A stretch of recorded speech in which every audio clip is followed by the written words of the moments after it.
akan memaparkan koneksi antar materi modul 2.1 pembelajaran berdiferensiasi. Apa itu pembelajaran berdiferensiasi? Pembelajaran berdiferensiasi adalah teknik instruksional atau pembelajaran di mana guru menggunakan berbagai metode pengajaran untuk memenuhi kebutuhan individual setiap siswa sesuai dengan kebutuhan mereka. Lalu, bagaimana cara melaksanakan pembelajaran berdiferensiasi di kelas? Untuk dapat menerapkan pembelajaran berdiferensiasi di kelas, hal yang harus dilakukan oleh guru antara lain: 1.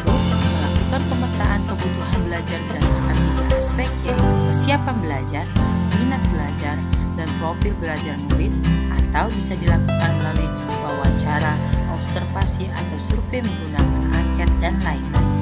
Kedua, merencanakan pembelajaran berdiferensiasi berdasarkan hasil pemetaan atau memberikan berbagai pilihan baik dari strategi, materi, maupun cara belajar.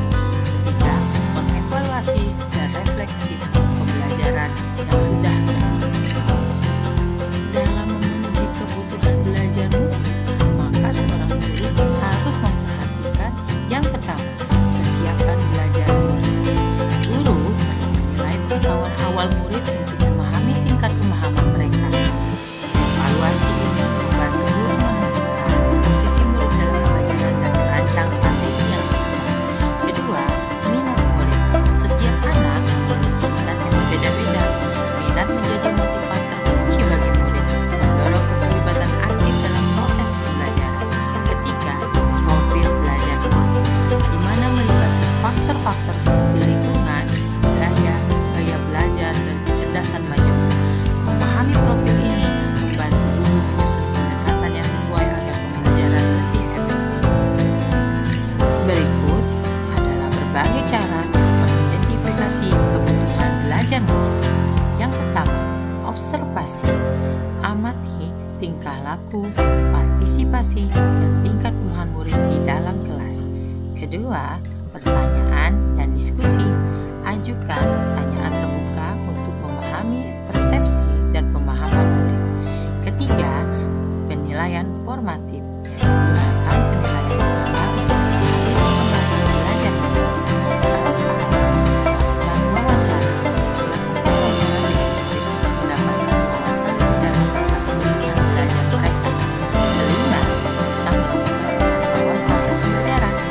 Pantau bagaimana murid menyelesaikan tugas dan menanggapi instruksi. Keenam, analisis karya tulis dan proyek. Tinjau hasil karya tulis atau proyek untuk mengidentifikasi kekuatan dan kelemahan murid. Ketujuh, kolaborasi dengan orang tua. Libatkan orang tua untuk mendapatkan umpan balik tentang kebutuhan belajar murid di rumah. Kedelapan, bisa melakukan tes formal dan informal. Gunakan tes formal dan informal untuk mengukur pemahaman dan kemajuan murid. Kesembilan, bisa analisis gaya belajar. Identifikasi gaya belajar murid, sesuaikan metode pengajaran dengan preferensi mereka. Kesepuluh, pertimbangkan konteks sosial dan budaya, di mana pertimbangkan faktor budaya dan sosial yang memengaruhi kebutuhan belajar murid.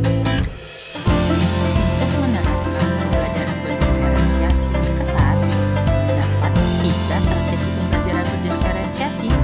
Yang pertama, diferensiasi konten.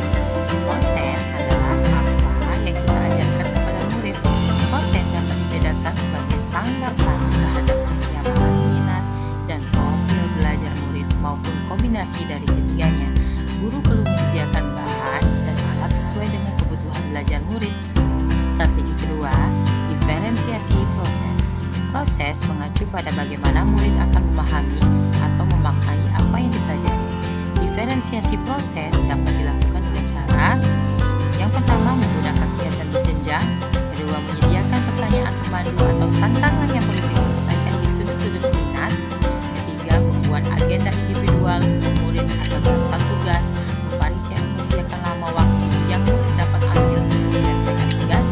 Keempat, mengembangkan kegiatan bervariasi. Strategi yang ketiga, diferensiasi produk. Produk adalah hasil pekerjaan atau unit kerja yang harus dilakukan murid kepada kita atau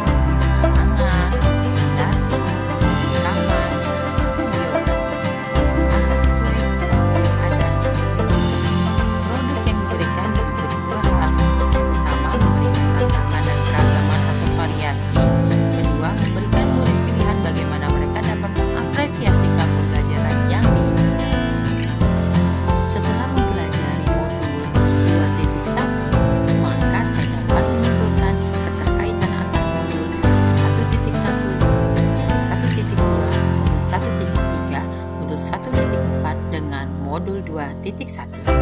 Modul 1.1 dengan modul 2.1 Filosofi Ki Hajar Dewantara.